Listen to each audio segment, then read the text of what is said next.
Hello there, welcome to another installment of Dwayne Allen Guitar Concepts. I'm going to put today's lesson in all levels. Sometimes I'll talk about something and it can apply to anybody at any level. And what I wanted to talk about today was when you're improvising, playing what you're hearing, okay? So what does that mean? This is a concept that you always hear musicians talk about all the time.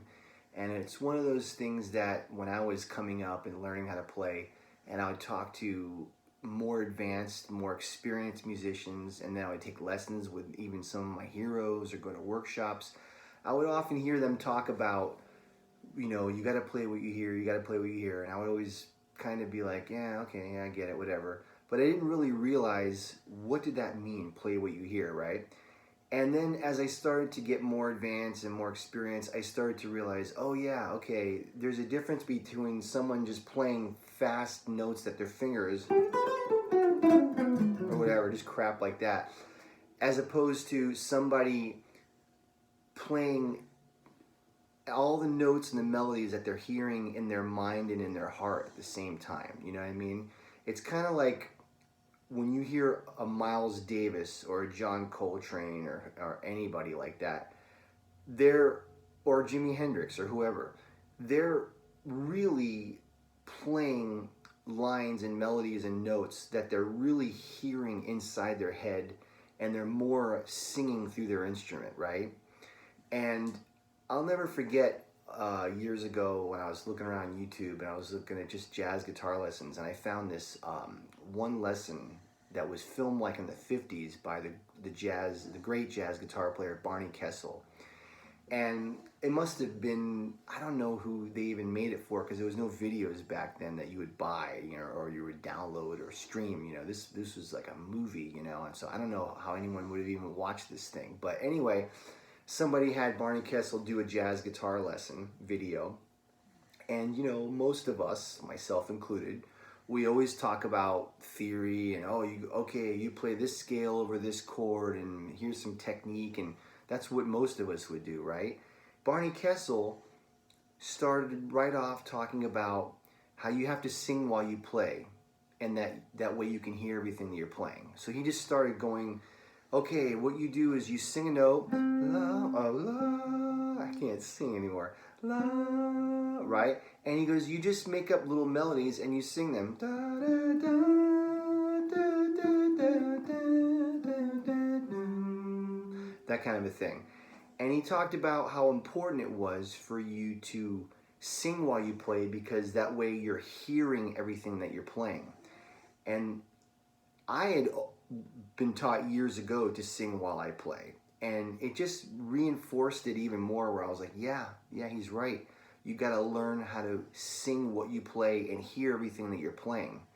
I don't know if I'd do that with a beginner, because a beginner is usually not going to have a very good ear, so that's going to be hard to pull off. But I get where he was coming from. So one of the things that I always tell my students to do is, first of all, and I did a lesson on ear training a while ago. You should watch that lesson. It's just kind of like this, where I'm just talking about it. But basically, whenever you're practicing guitar, you should always sing everything you're doing. Even if you're working on scales and arpeggios,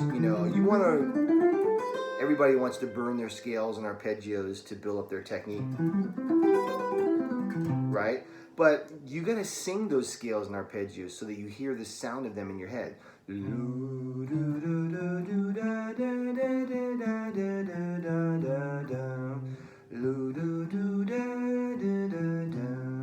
And you don't have to have a great voice. It has nothing to do with how good of a voice you have. You're singing so that you're getting the sounds in your ear, okay?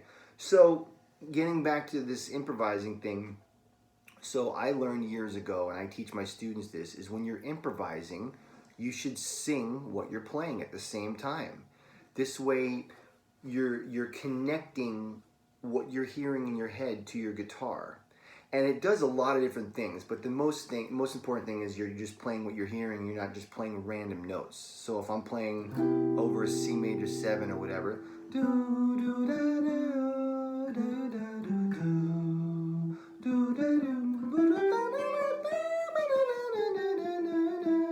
it's kind of hard to sing up high, but you get the idea.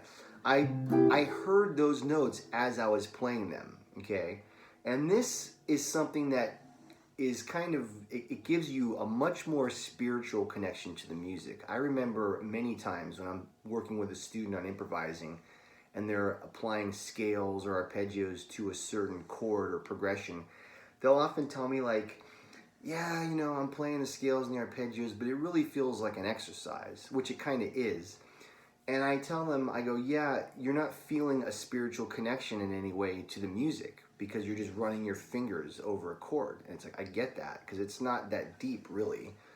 But then I tell them, I want you to sing what you play. And the minute they start doing that, it gets amazing because they'll always tell me, wow, I really felt much more connected to the music that way. It's like, yeah, because you're playing what you're hearing, okay? A couple other things. I also notice when you sing what you play, it makes your rhythm a lot better. I can't describe or totally articulate why that is, but I'll notice if there's a groove going on, people go,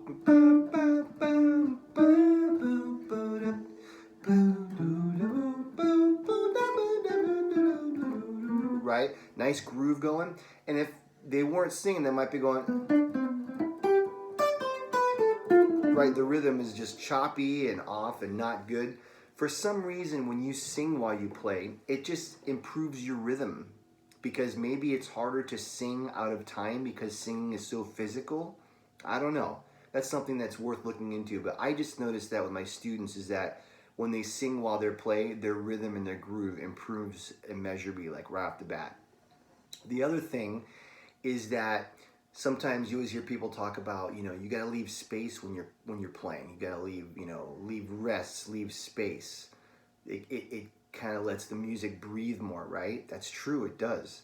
If you sing while you play, you're going to stop once in a while because you got to breathe, right? So it forces you to leave those breaths and spaces in there, right?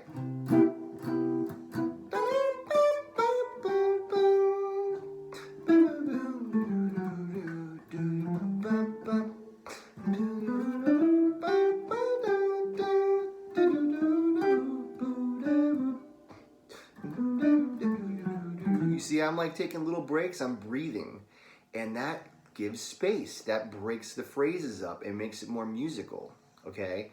So when you're singing while you're playing, in the beginning it's hard to do because if your ear is not that great or that well developed, you're going to notice it's even hard to sing the pitches right or, you know, to sing them in tune. I'm not even singing that great in tune, but you get the idea. This is why singing everything that you play, scales, arpeggios, it could be exercises or a solo that you're working on. Singing the solo that you're working on really, really gets the sound of that solo in your head. Like if I'm doing, say, like a Grant Green solo.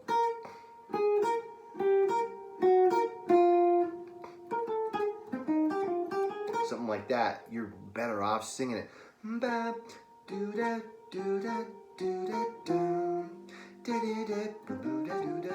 Right?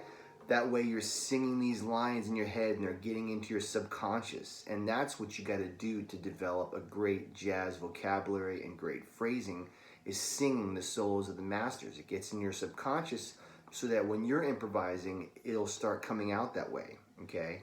So I recommend, like I said, with the ear training lesson, you should sing everything that you play, scales, arpeggios, solos, exercises, whatever. Then when you go to improvise, you should sing while you play. It also gives you creative aspect because sometimes what I'll do when I go to practice is I'll do what we call gesture improvising where I'm playing free and I'm not playing it over any chord changes, so I'm not thinking about any scales or anything. So it really kind of opens up your creativity. So sometimes I'll just start playing and singing.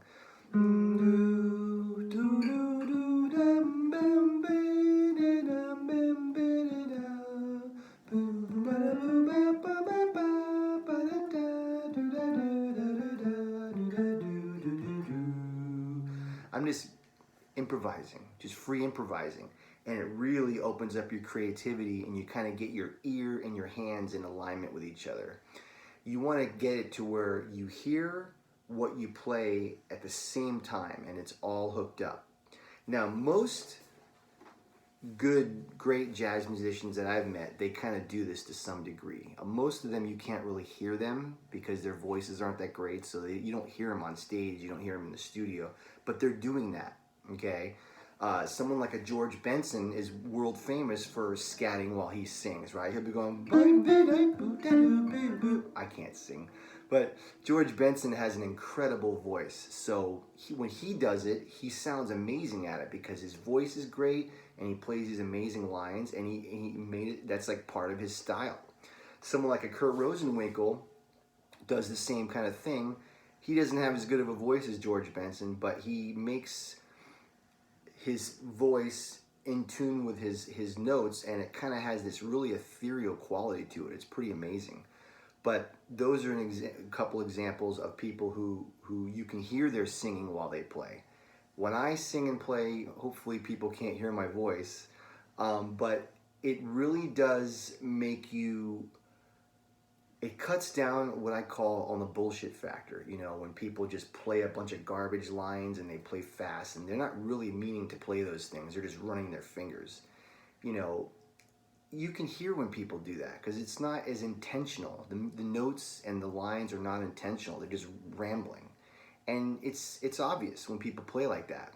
Now that doesn't mean that you have to play slow all the time. I mean, someone like a John Coltrane was burning all the time. I can guarantee you John Coltrane meant every note that he played, and you could hear it. Even if he was doing the sheets of sound, he was 100% involved and invested in the music, and you can hear that he meant every note that he played. So you can play fast and have this concept too, you know. So, you know, the moral of the story is if you want to get a more spiritual connection to your music and you want to be more intentional with what you play, and you want to have more groove and all that, you should sing while you play, okay? If you're new to this and you don't feel comfortable with it, what I recommend is just pick a chord to play over and just do free form out of rhythm. Like if I'm playing over a C minor 7, you know, maybe put in your looper.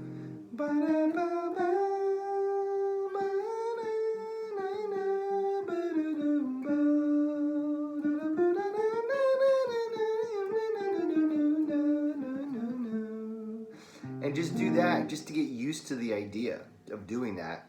Then when you get more comfortable, then you can put in a tune, something like All the Things You Are, and you just you sing your solo, you know, right?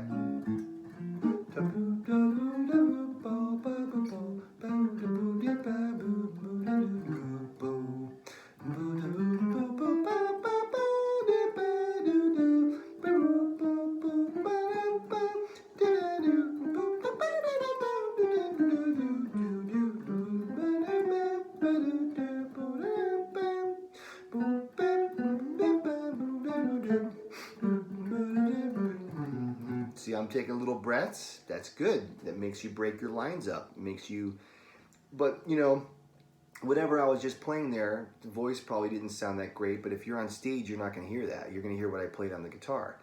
And everything that I was playing was intentional. I was hearing everything, and it was like I was singing out of my guitar. And that's basically what you're doing. When you're singing and playing, you're singing in general, but you're not using your voice as your instrument. You're using your guitar or your piano or whatever instrument you're playing, okay? So start singing what you're playing. It'll make you have a deeper connection to the music, and it'll make you play more intentional, okay?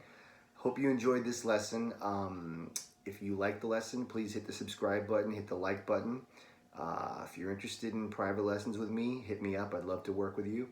And look forward to seeing you guys again in the near future. Have a good one.